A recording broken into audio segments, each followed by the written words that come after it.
Welcome to ஆராஸ் kitchen. நம்ம இன்றைக்கி காரப்பொரி எப்படி பண்ணலான்னு பார்க்கலாம். அதுக்கு நான் இன்றைக்கி 12 தயிர் மிளகா, 1 ஸ்பூன் ஜீரகம், ஒரு கை கருவேப்பிலை எடுத்து வச்சுருக்கேன்.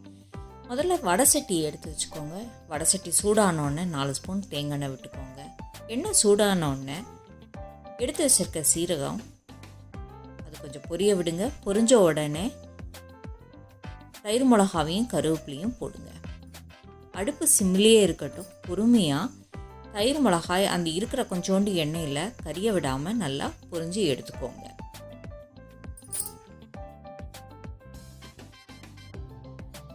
இப்போ கொஞ்சம் வறுபட்ட உடனே 1/2 ஸ்பூன் மஞ்சப்பொடி சேர்த்துக்கோங்க.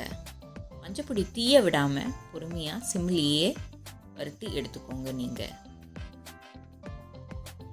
உங்களுக்கு என்னோடய சேனல் பிடிச்சிருந்ததுன்னா சப்ஸ்கிரைப் பண்ணுங்கள், ஷேர் பண்ணுங்கள், பெல் பட்டனை அழுத்துங்க. இப்போது இதுக்கு தேவையான 1/2 ஸ்பூன் உப்பு சேர்த்துருக்கேன். எனக்கு தயிர் மிளகாயில் ஏற்கனவே உப்பு இருக்குது, அதே மாதிரி பொரியிலையும் உப்பு இருக்குங்கிறதுனால பார்த்து உப்பு போட்டுக்கோங்க. இதெல்லாம் வறுபட்ட உடனே நீங்கள் எடுத்து வச்சுருக்கிற பொரியை சேர்த்துக்கோங்க. காரத்துக்கு ஏற்ற மாதிரி பொரி போட்டுக்கோங்க. நீங்கள் அதனால் அளவு சொல்லலை, நான் எவ்வளோ பொரி வேணுமோ அவ்வளோ சேர்த்துக்கோங்க. குழந்தைகளுக்கு கொடுக்கறதா இருந்தால் அந்த தயிர் மிளகாவெல்லாம் எடுத்து வச்சுட்டு கொடுங்க. ரொம்ப காரம் இருக்காது, நல்லாயிருக்கும். ஒரு ஈவினிங் ஸ்நாக்ஸ் மாதிரி கொஞ்சம் நிறைய டப்பாவில் போட்டு வச்சுருந்தா எப்போ வேணால் நம்ம சாப்பிட்லாம். ஒரு டீ ஸ்நாக் சாப்பிட்ற மாதிரி நல்லாயிருக்கும்.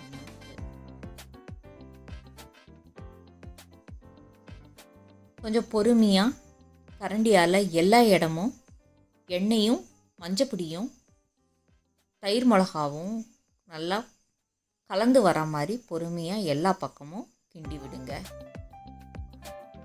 ஒரு 2-3 நிமிஷம் அடுப்புலேயே இருக்கட்டும். அடுப்பை அணைக்க வேண்டாம். எல்லா பக்கமும் கலந்து வந்ததுக்கப்புறம் அடுப்பை அணைச்சா போதும். அவ்வளோதான், நம்மளோட காரப்பொரி ரெடி. நீங்களும் ட்ரை பண்ணி பாருங்கள், சாப்பிட்டு பாருங்கள்.